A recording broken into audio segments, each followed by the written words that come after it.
know there are many choices in internet radio, and the staff and host of LA Talk Live would like to thank you for choosing the internet's hottest destination for the most eclectic sound and invigorating talk. This is LA Talk Live. We are more than just talk. This is Brett Chapin. And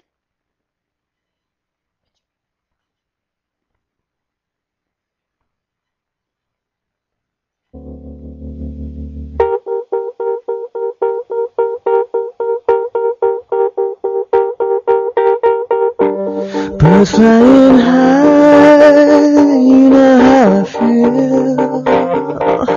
Sun in the sky, you know how I feel. Breeze drifting on by, you know how I feel. It's a new dawn, it's a new day, it's a new life for me, and I'm feeling good. Hello and welcome to La La Land on LA Talk Live. That's Dorothy Dillingham Blue. and there is Brett Chapin. I'm awake.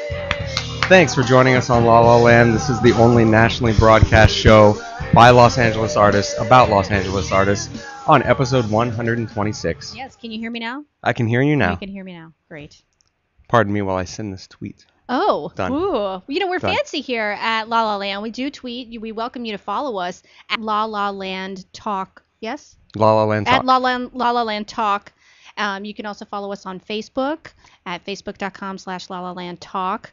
So, and you can email us at lalalandtalk@gmail.com. There's all kinds of ways to get in touch There's so with many us. ways. So, you know, if we're not talking about what you want to hear, then hey, give us a shout out, a tweet, a Facebook message, or an email, and we will do our best And we to have bring it to you. 3 amazing guests today, and, We and do. you can call in with questions for them. Actually, Look at that. yes, we can at 323-247-7443. That is our studio line, 323-247-7443. We also take questions on Twitter at La La Mm-hmm. Land Talk. We're getting all the admin stuff out of the way now. We haven't even talked about our guests yet. We haven't yet, yes. Yes. Yeah. We have 3 amazing guests. Mm-hmm. First off, the co-artistic director of the Fountain Theater, Mr. Steven Sachs, will be joining us. Wonderful. Good to hear about all that's going on there. Yes, yes. And from your show, Yes, it's from- opening on Thursday. It's opening on Thursday. From We Will Survive, we have Erica Brower and Dina Russo. And Dina and I will be singing a little selection from our show for you today. You get singing from Dorothy, from our host I today.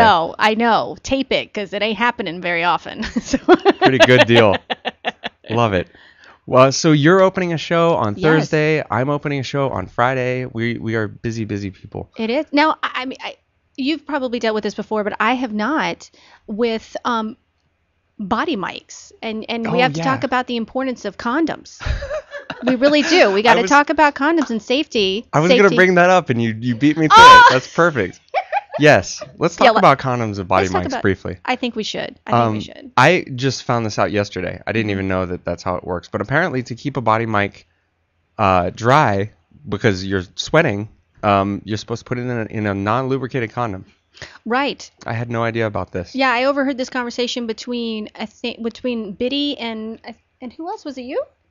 It was no. It was between 2 of our actors at rehearsal, and the clip I could pull from it the fastest was like, and don't get the lubricated ones. I'm like, what is going on? Where is this conversation that was going? that was the only part I got. I'm like, excuse me, can you repeat that, please?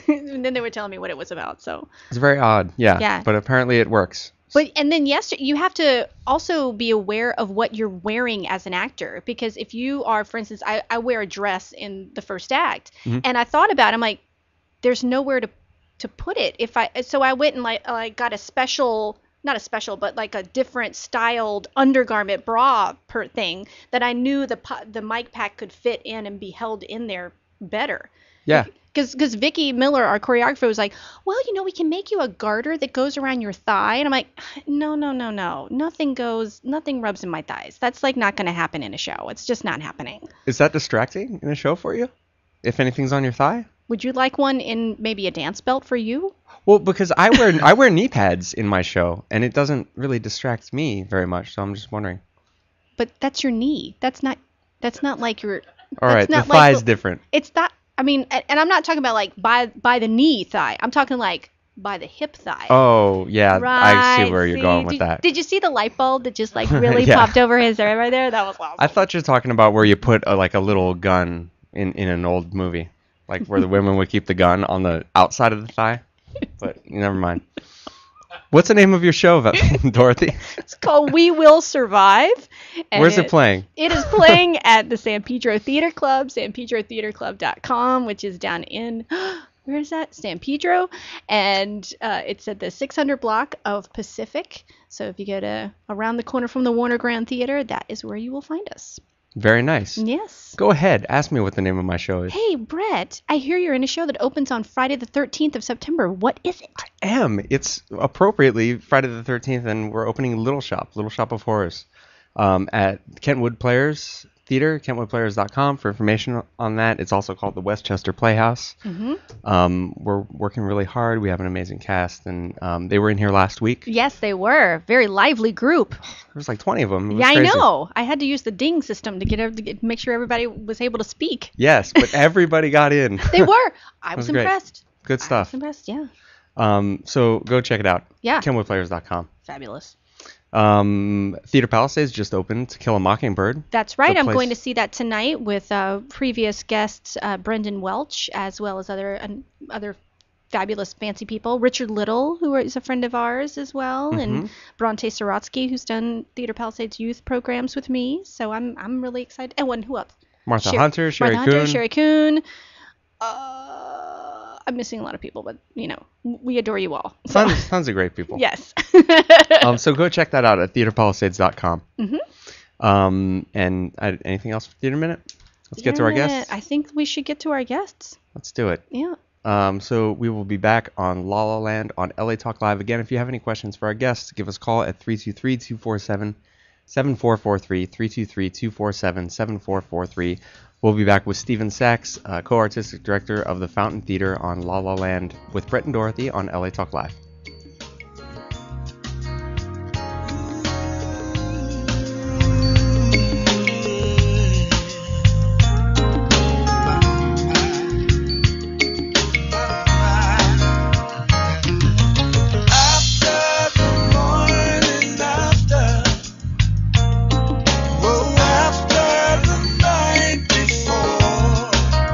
When all of the fun is over.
Welcome back to La La Land. Welcome back to La La Land on LA Talk Live. That's Dorothy Dillingham Blue. I'm Brett Chapin. He certainly is. And we are joined today by Artistic Director of the Fountain Theater, co-Artistic Director of the Fountain Theater, Mr. Steven Sachs. That's me. Thank you so much for joining us. Thanks for having me. No problem. We should start off. Yes, it's our live Tremendous studio applause. audience. Yes. We should maybe start off just telling everybody about what's going on at the Fountain Theater right now. You have the Normal Heart opening? That's right. We're poised to be presenting the exclusive Los Angeles revival of The Normal Heart, which is this groundbreaking, iconic play that was written over 20 years ago about the AIDS crisis. It was written by Larry Kramer. This play and Angels in America are like the two iconic plays on this subject matter.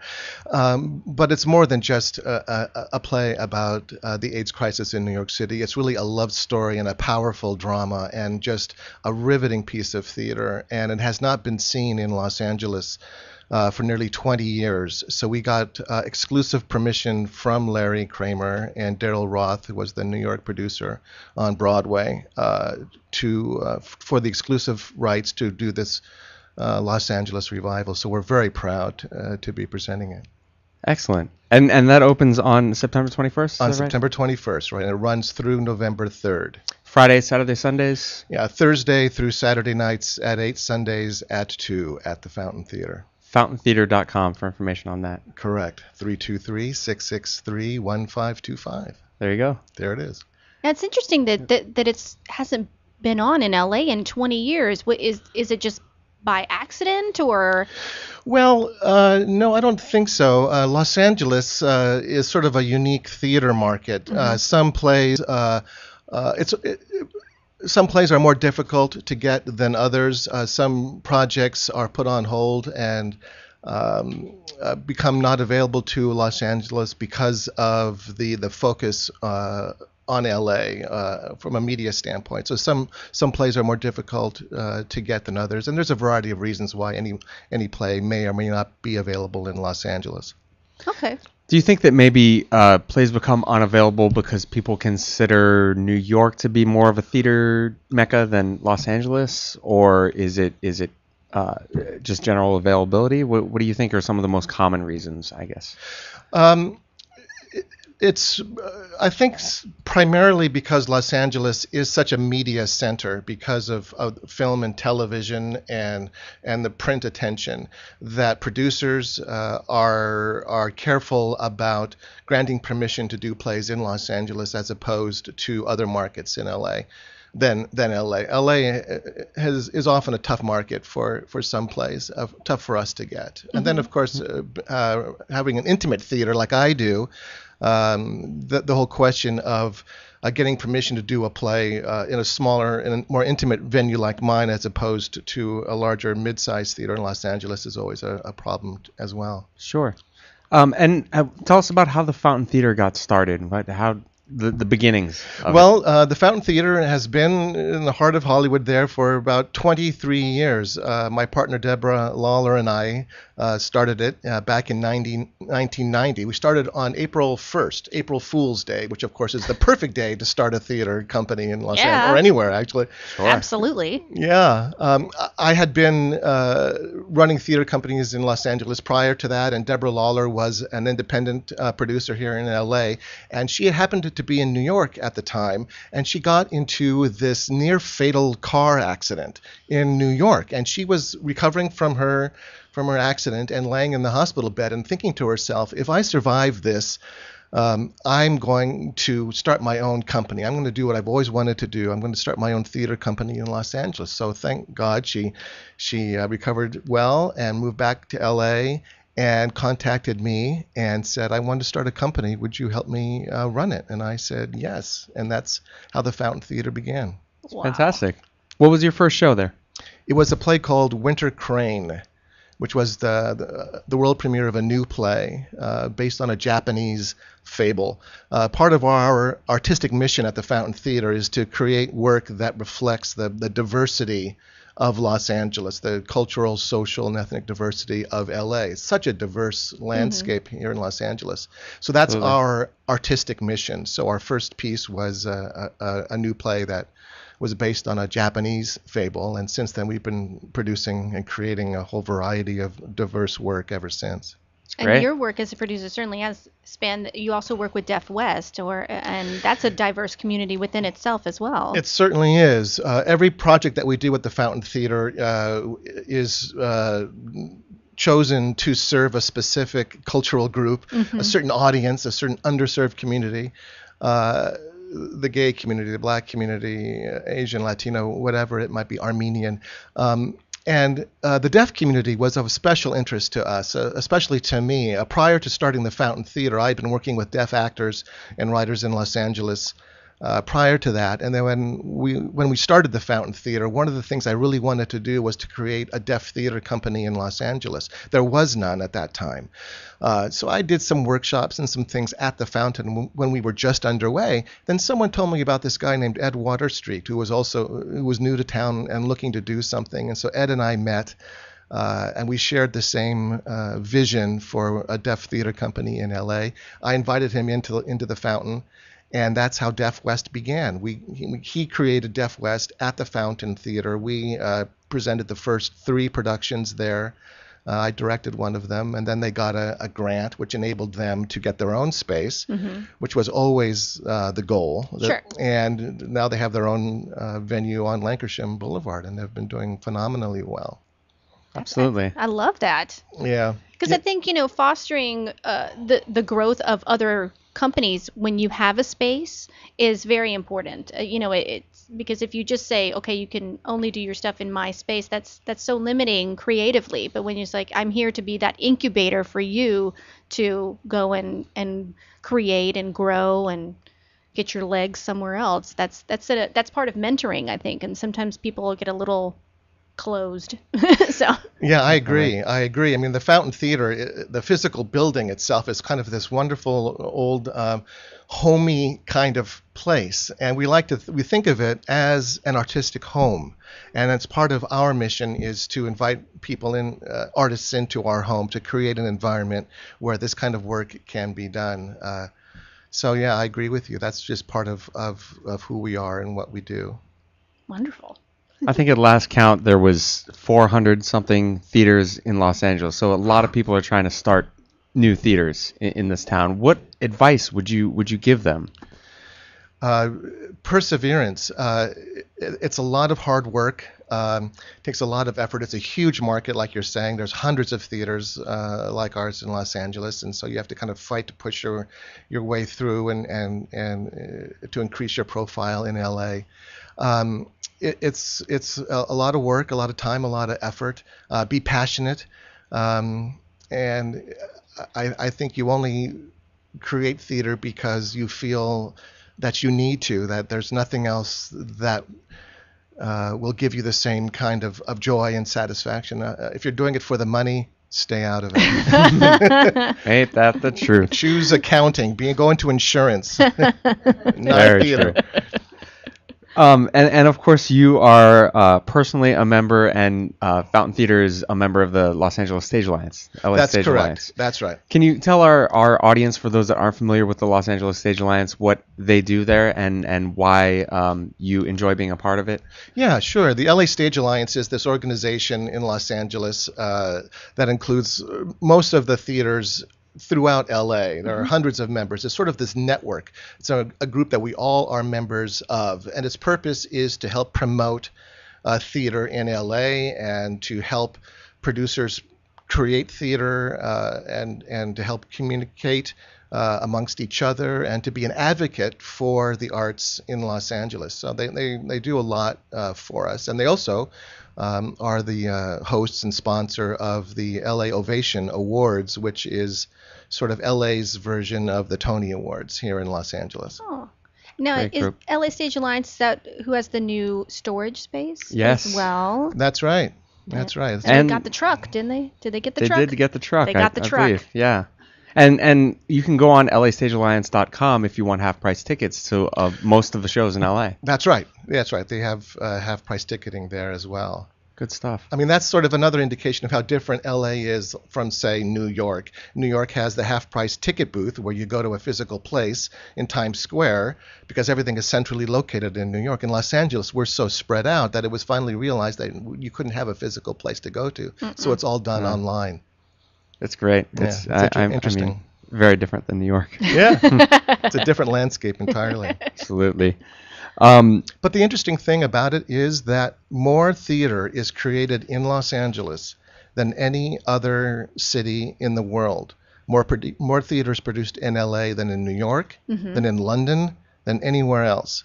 So That's a surprising. it's true, and it's a very vibrant community. Now, of course, with a landscape this size and that much work being created, the quality is up and down the spectrum as it would be in any major city. Sure. But there is a lot of activity here, and people just need to be made aware of that.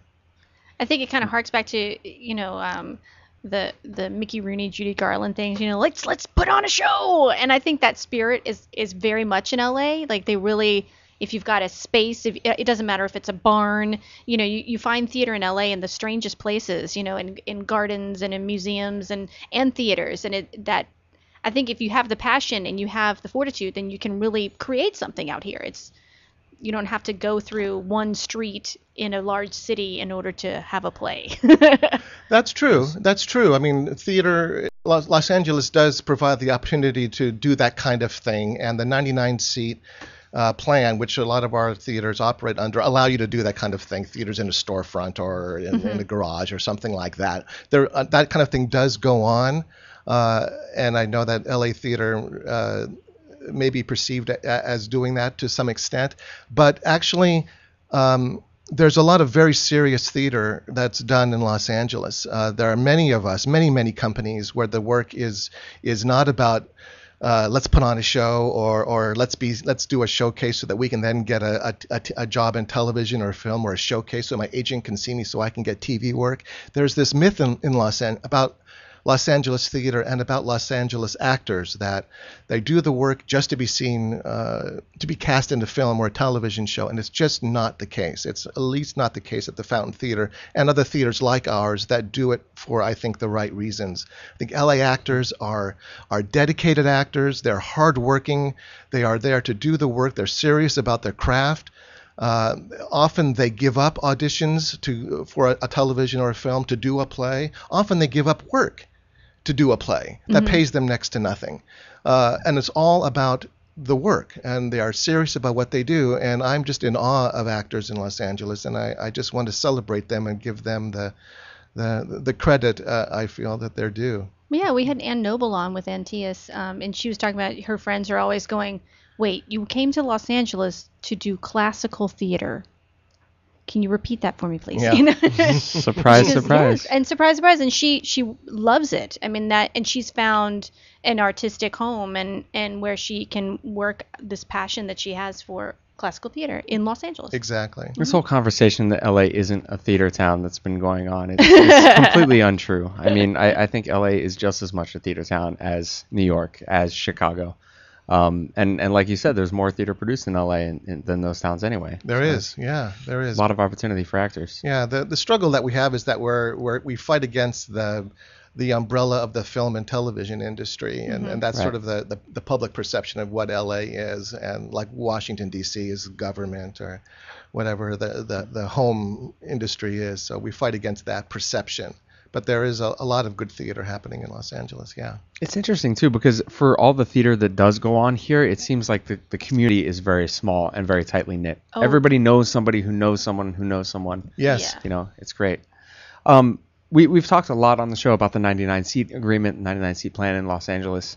Seems to be a hot button issue. People have different opinions of it. Being a co-artistic director of a theater in town, what are your thoughts about the 99-seat agreement? Well, the Fountain Theater and other theaters like us, our size, could not operate as we do. Couldn't certainly not operate as well as we do without the 99-seat plan.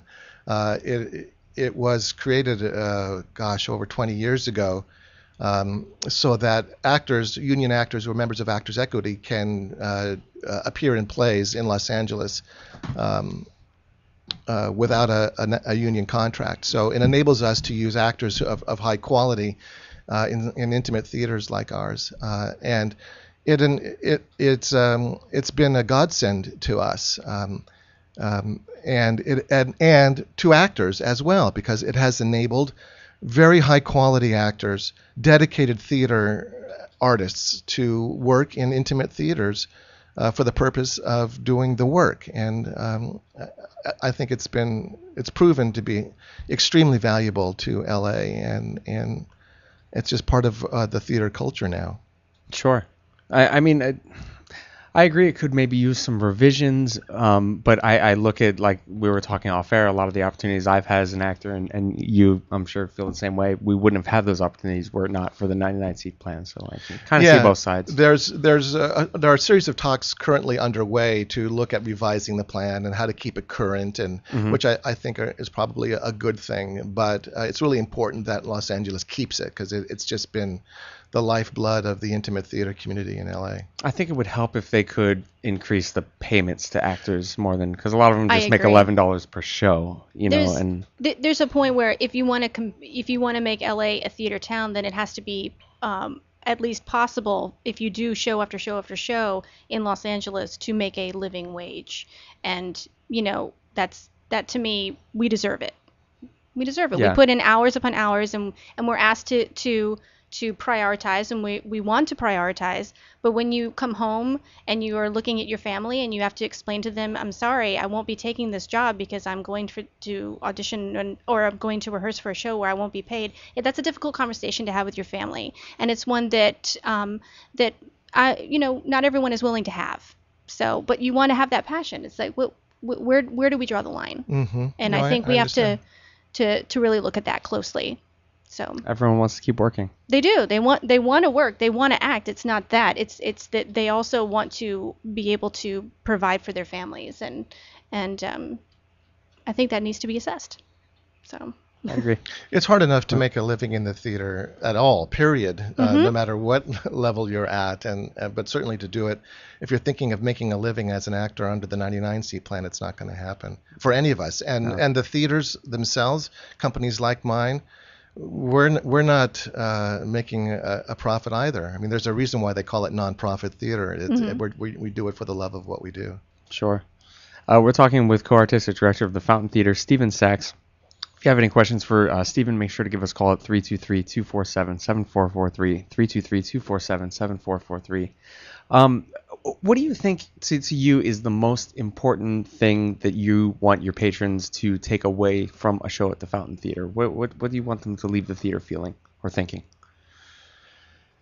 My goal is always to try to present something meaningful and that somehow connects them to what it is to be a human being, to have a deeply enriching human experience. There's something about the live experience, especially in this age of technology, of the internet and social media, where we are so-called more connected than ever, but also more isolated, I think, in many, many ways.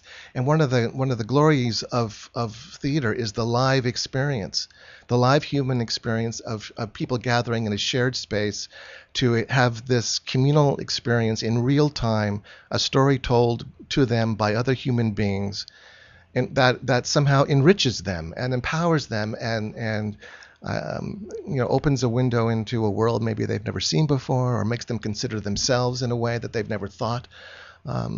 That's the kind of thing experience I want my audiences to have at the Fountain. Okay. I like being able, when you're an audience member, especially for theater, and particularly with theater, is that even if it's a play that may have a subject matter that you're uncomfortable with, I feel that safety of everyone else has taken this chance to come and hear this story, and I feel safety of that I'll be able to take in what this play is about to tell me, because everyone is in this experience with me. So that's kind of how I look at that.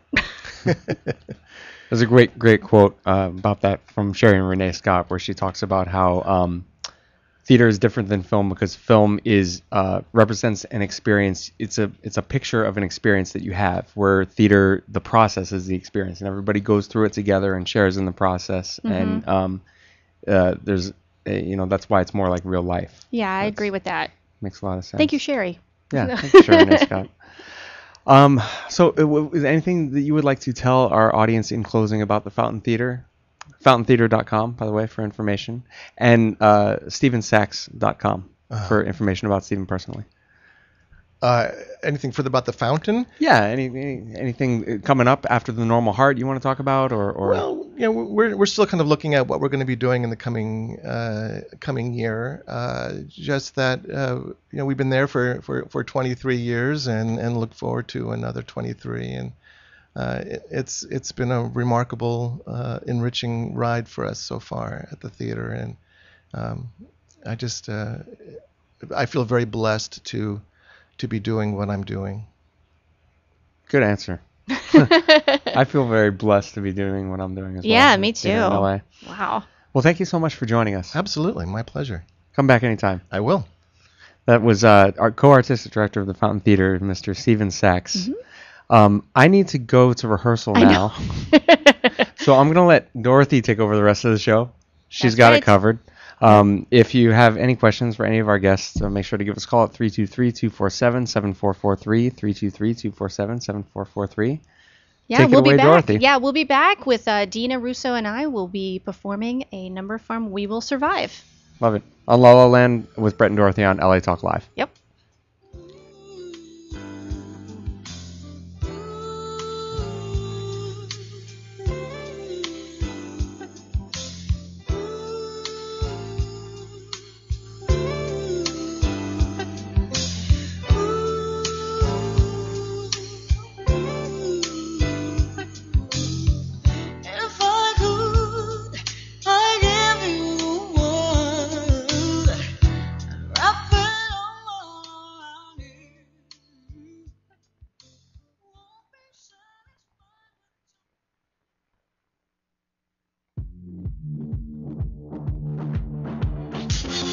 Hey guys, sick of all that top 40 music? Well, join me, Lixie the Engineer, and Mondo on our brand new show, Bandwidth Mondo, where we support sounds from the underground every Saturday with a new artist from 3 to 4 p.m. Pacific Standard Time. So tune in to live in-studio performances, Q&As with the artists, drunken debauchery, and much more, exclusively here on LA Talk Live. We're more than just talk.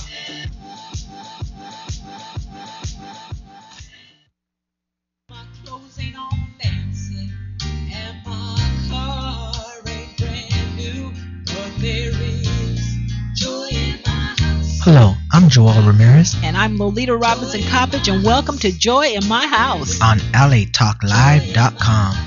Inspirational radio with a touch of recovery. A reality show where nothing is left unsaid. And no one is insignificant who says it. Exclusively on LATalkLive.com. You can also catch us on iTunes Radio R&B or watch us on Ustream TV. Reality radio handcrafted for your listening pleasure. This is LA Talk Live, and we are more than just talk.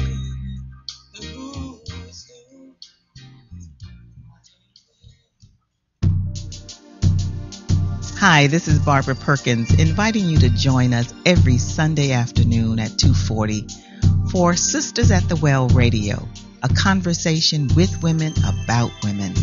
Join us as we share stories about current events, jazz events, business opportunities, health and wellness, entertainment, and so much more.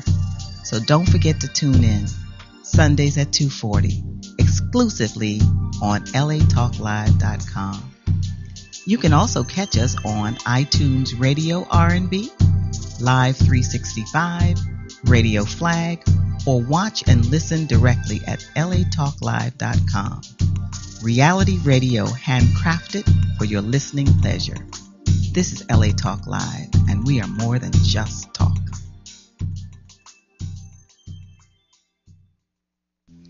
Hi, I'm Ro Williams, and I would like to invite you to join GospelRhythms.com every Sunday at 4 p.m. Pacific Standard Time, 7 p.m. Eastern Standard Time for our show, GospelRhythms.com Talk Live Radio. Join us as we celebrate Christians around the world in all genres of entertainment, as well as highlight interest stories on men and women who are making a difference and impacting their community. So don't forget to tune in to GospelRhythms.com, Talk Live Radio, exclusively on LATalkLive.com. You can also catch us on iTunes under R&B or watch us live on Ustream TV. We are reality radio, handcrafted for your listening pleasure. This is GospelRhythms.com, Talk Live Radio on LATalkLive.com. We're more than just talk. We're heaven's party here on earth.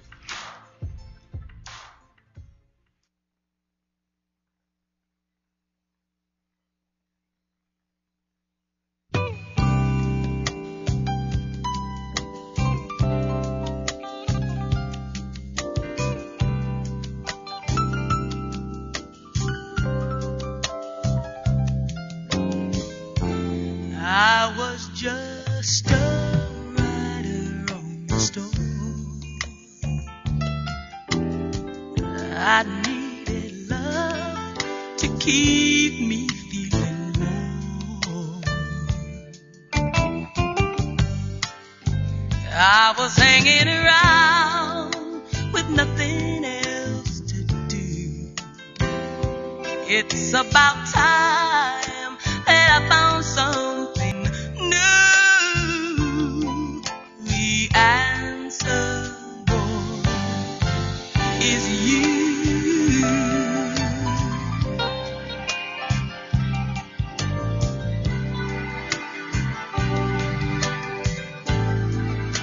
Where have you been all my life? I was nothing, I was nowhere till you came and made it right. No, I didn't stand a chance till I found this sweet romance. The answer, boy, is you. The answer, boy, is you.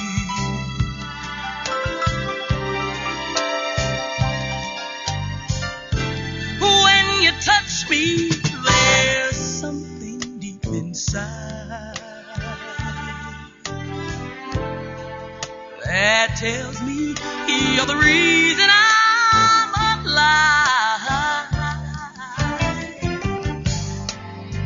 I was going insane until I found you, boy. I was out in the rain, but now the sky is clear. The answer, boy, is you. The answer, boy, is you. Where have you been all my life? I was nothing, I was nowhere till you came and made it right. No, I didn't stand a chance till I found this sweet romance. The answer, boy, is you. The answer, boy, is you.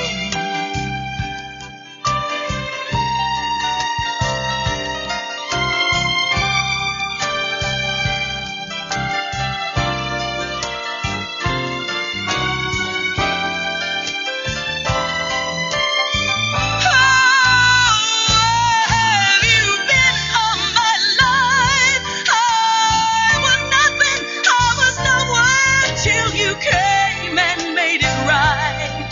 No, I didn't stand a chance till I found this sweet romance. Hey there, welcome back to La La Land Talk. I'm Dorothy Dillingham Blue. Brett Chapin had to run all to rehearsal for Little Shop of Horrors, which opens next Friday, the 13th, September 13th, at the KentwoodPlayers.org. So, and joining me right now is Dina Russo, who is in my show, yes, our show, We Will Survive, at the San Pedro Theater Club. And we're going to do a little number for them today. Sounds like a good idea? Sounds like a great idea. Yeah, so this is Young Hearts Run Free. Take it away, Van Eric. I hope you like your disco. Yeah. Mm-hmm. You can dance if you want to. Yes. Okay. Please dance with us. Everybody up.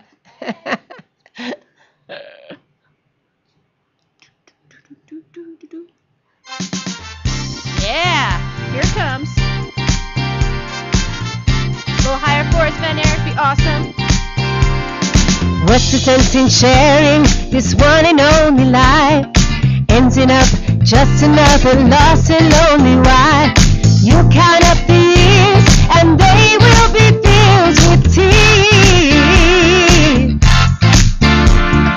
Love only breaks up to start over again. You'll get the babies, but you won't have your man. While he is busy loving every woman that he can. Oh yeah. Say I'm gonna leave 100 times a day. It's easy said than done, but I just can't break away. When you just can't break away. Oh, young heart, run free. You'll never be hung up like my vanity. My man and me. Ooh, young heart, to yourself be true. Don't be no fool when love really don't love you. Don't love you.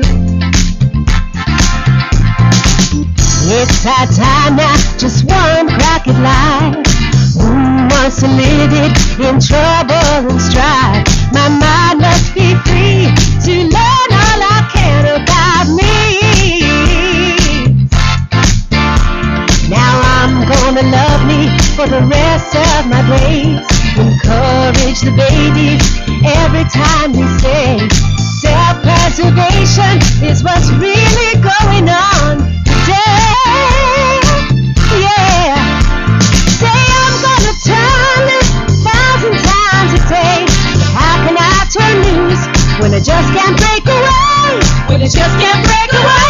Oh, young heart, run free. You'll never be hung up like my vanity. My vanity. Oh, young heart, to yourself be true. Don't be no fool when love really don't love you. Don't love you. All right, that's Dorothy Dillingham Blue, myself, and Dina Russo. We'll be right back talking with our cast member, Erica Brower. All right, see you in a minute. Stay with us. Just like in the show.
All right, we're back here with La La Land Talk. I'm Dorothy Dillingham Blue. We have sent Brett Chapin off to rehearsal for a little shop of horrors with the Kentwood Players at Westchester Playhouse. They open next week on Friday, but opening on Thursday at the San Pedro Theater Club is We Will Survive. And joining me today are two of my castmates here. We have Erica Brower and, of course, Dina Russo. Thank you so much for joining us today. Thank you for having us. Thanks for having us, really, yeah. You know, this show, it's an original musical. It's the first time it's being staged, and it takes place in a karaoke bar. And that is kind of why I wanted to do it, is because it's a bunch of women hanging out in a karaoke bar. That was really, once that was in the summary line, I'm like, I'm in. Yeah. Fun Really. scenario. It is. It's Yeah. a great scenario. It's not one that you see very often. It's different from what we would call jukebox musicals, such as Smokey Joe's or Buddy Holly or anything like or that. Jersey Boys or something. Oh, Yeah. right. Yeah. Exactly. It's and because it doesn't have as much to do with the artists that are providing the music as it does with how the music affects the people Yeah, that hear it yeah. and sing it. And Right. that's what I really have enjoyed. And also working with some women. Oh, yeah. You know, that Yeah. to me, Let's get some girls in here. Come on. exactly. The relationships is what I really love about this show. You know, the relationships that we have with each other and how we help each other through the good times, the bad times. Oh, yeah. I mean, I'm sure every woman that sees this and every man who has a wife or a daughter or, you know, sister can really niece, relate somebody. to all the things that we go through. There's, you know, a lot we deal with Yeah. in our lives. And I love the fact that we grow up together, you know, so we go through it at different stages in our lives. That's really what pulled me in. Like the relationship with these women, they're so close. They're family, and they probably know each other better than even their own family does. And even the dead friend, me, I just love that she's always floating around watching them. I love that she's there, but she's not really there, but she looks out for them, and that's pretty much what pulled me in, like how close these girls are, and their friend is still there with them even though she's gone, and I love that she's just so fondly remembered. Yeah, she's fondly remembered, and I like that she still is present. Yeah, because she's still I think there. that gives a sense of things are going to be all right, even if they currently are not. Yeah. They will be fine, and that you're not alone. That sense of being alone, I think, and you know, Dina and I, we've been doing this much longer than you, Yeah. Erica. Yeah. And I don't know if you realize how much of a gift it is to have a lot of women who've been through a lot of life and that are so happy to give you this very unique window into what that journey is. Yeah. You know, there's a lot of competition that happens when you're in your, because how old are you? 22. You're 22. Oh, you're such a baby. But there's a lot of competition when you go into an audition. I remember going into those rooms and we're all kind of sizing each other up. And like I was talking to Stephen Sachs beforehand that I had talked to, and I was talking to an actress at an audition on Wednesday. And we're all in the, you know, late 30s era now, and we're just like, all right, so who had an argument with their kid trying to get out the door this morning? I mean, that's what it's about anymore, because we realize we bring something so individual to each role that it's so no longer about you. Right. True. Not you anymore. Not you anymore. And the life experience that we bring just creates such depth in our characters that we didn't maybe have when we first started. Exactly, You know? exactly. So Dina, tell us about your journey, because you were a New Yorker. Yeah. You are New York, I'm a New Yorker. transplanted New Yorker. New York. I came from New York. I'm a singer from Long Island. I love it. You know, I spent a summer at Hofstra. Oh, you did? I did. I did a musical theater camp there. They had a good theater program. They do. Yeah, my friend Nancy has her degree from there. So Oh, she okay. loves. Oh yeah, good stuff. So my journey. Well, I started singing in bands when I was young. When I was like 14, I was singing in nightclubs. I love that. I don't know how that happened, because it just did. And I was always surrounded by older musicians that always, you know, they would form this pact around me so no one could bother me. I was very well protected. The club owners knew that I was underage. I came to sing, but I was, of course, not allowed to drink. But anyway. So I had a really great time with that. And then as I got older, I got into some theater productions in New York. And I did some interactive theater when I came to LA, which was a lot of fun. similar to Tony and Tina's wedding, Mhm. which is great fun because you get to really react with the people in the audience, and it's improvisation, and I love doing that. Oh, wow. And yeah, that was really exciting. And I've sung with different bands. I went out to Mexico with the Glenn Miller Band, which was Mhm. fun because it was a big band, and it was so much fun to work with that many horn Cool. players and an incredible orchestra. And the audiences there were very loving and very receptive. That was just wonderful. We were always signing autographs for them, and it was really special. And so I just decided that I really want to get back into theater now more because I've been doing the band thing, and I've done Mhm. some recordings. I recorded a few CDs that are on CD Baby, if anyone's interested, Dina Russo. And so just the theater part of what I was hearing you talk to Stephen Sachs about, Mhm. the whole, the feeling of the audience going through this experience with you, and it's so organic, and it's always different. It's always Right. different every night.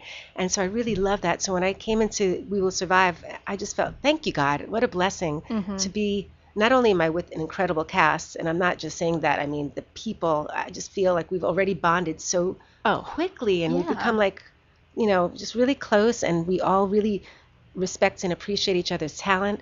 Yes. So there's no competitive crap going on. It's all just, wow, look at that, and look at that. And, Mhm. we just honor. Good. Yeah, we really honor and respect each other's talents, and we enjoy doing it all together. So for me, this is a tremendous gift.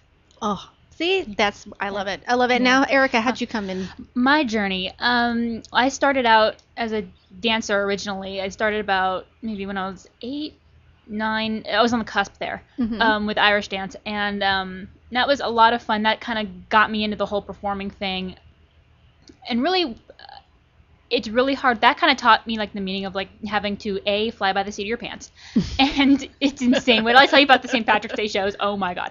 And you had to wear like the big wigs. The big wigs, yeah, and like the high stepping and the big skirts. the big skirts, all of that. And you're a lifelong Angelino, correct? Yeah, lifelong, born and raised. Actually, even my family, born and raised here. I have family here from like before the turn of the century. Been here my whole life, so I know kind of every nook and cranny, especially like the theater community. Like it didn't really kind of dawn on me. I always knew that LA was big on film and TV, and when you grow up in LA, you grow up everyone grows up 20 minutes away from some film studio, right? It's true, right? I grew up right down the street from Sony, so it's like that's there. And so yeah. Anyway, so when I started with the dancing, that kind of put the love in me for live performing, performing in front of people.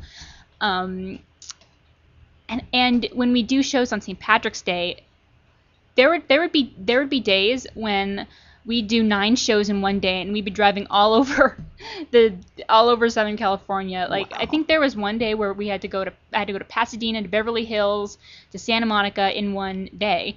Oh my gosh! It was insane. And now, Van Eric, you're Irish on St. Patrick's Day, right? Aren't you? No. You're not Irish on St. Patrick's Day? Everybody is Irish on St. Patrick's Day. Not anymore. I used to be back in Philadelphia because I worked at an Irish pub. So that's when I became Irish. But now I'm no longer there. Oh, okay. Okay. Yeah. Okay then. We'll It's buy all you a good. green shirt. We'll just bring him a green shirt. Yeah, bring me a green. Well, as you see, I'm wearing a little green today. It's yes. Oh yeah. Field of Dreams. Yes.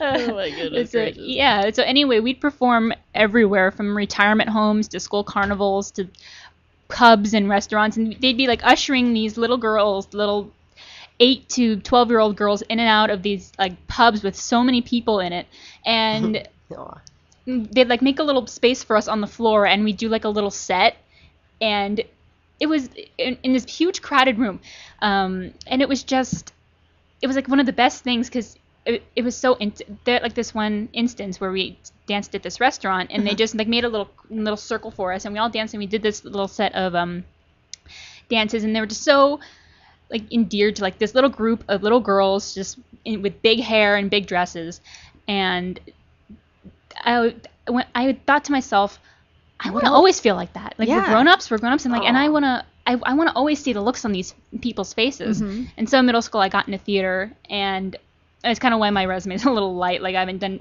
too many musicals. Sweetie, you're 22. Don't panic. Yeah, don't worry. But it's not quantity. It's not about the quantity. Yeah. It's really But not. I got into that. I'm like, well, this is even more fun. So I started doing that, and then I went to the other Fame High, Hamilton.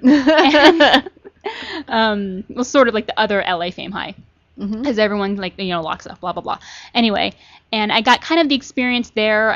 I jumped around from department to department and everything, and that was really fun. It kind of gave me an idea of what the business is like, sort of. But it was really, now there it was kind of really competitive, and we'd all size each other up. Of course. And it was just kind of, there was such a glut of talent there that's why the teachers had like their pick and everything. And I did a couple of shows there. I did a lot of the dance shows there, and I was in the choir, and I did, I was in the chorus of their production of Oklahoma, and that was a lot of fun.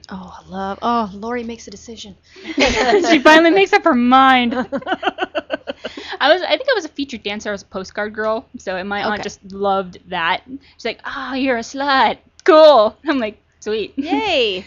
Those are great experiences. You wear many hats in this life. It's true. You know, when you're performing, Yeah. I should clarify. Yeah. But it's good to be able to go from that to like the classy girl to Yeah. to the young mom. To Oh, yeah. Everything, yeah. And what's interesting about, because last week we had the Little Shop cast on, and there was one of the doo-wop gals in there. She said this is the first time she's done a play where the people are playing, the actors are playing, that are playing the character, they're the same age.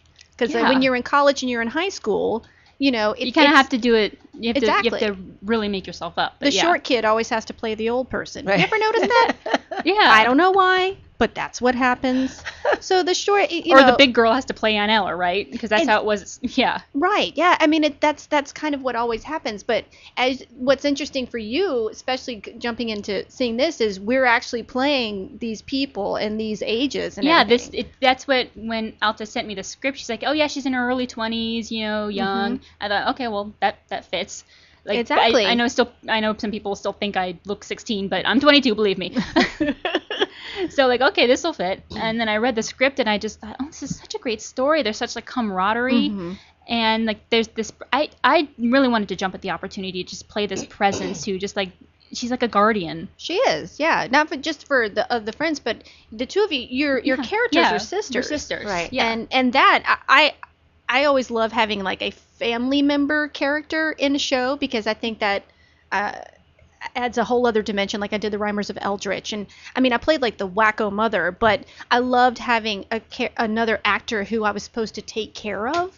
That was like, oh, this is different, and this is kind of nice. Yeah. Yeah. Well, I like the fact that she, well, we don't want to give away too much of the story. Yeah, but, no, not too much. But yeah, but there's a reason why she's so much younger. We'll just leave Right. it at that. Yeah, we'll see, there's a reason. So we'll give them some suspense so they'll want to see the show. And the show is We Will Survive. We open on Thursday, September 12th, over at the San Pedro Theater Club. Thank you very much. Please go online for tickets. And we are down there. We can't wait to get started. I want to thank all of our guests today. We had Stephen Sachs from the Fountain Theater, Dina Russo and Erica Brower from We Will Survive. Coming up next week, we have Colin Mitchell. Oh, well, I'll talk about the one I know first. We have Candace Courtney, singer Candace Courtney. She's been on our show before. Yes, and you know her.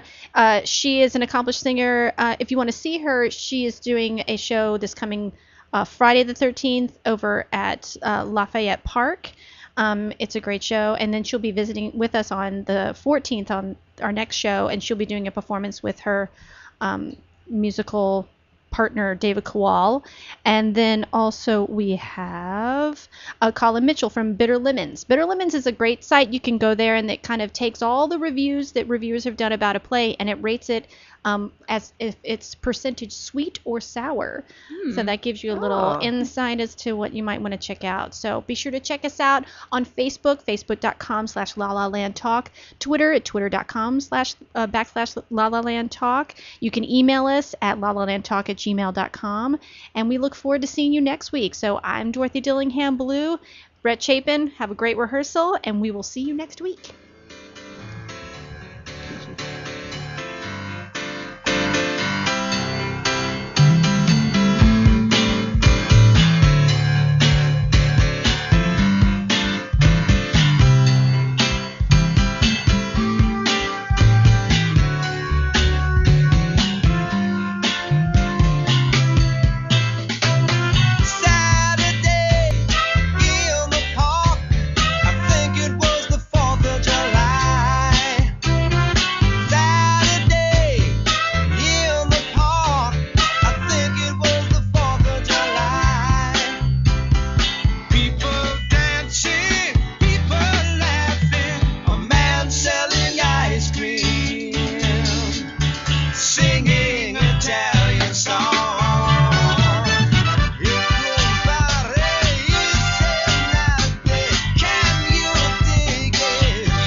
such a long time.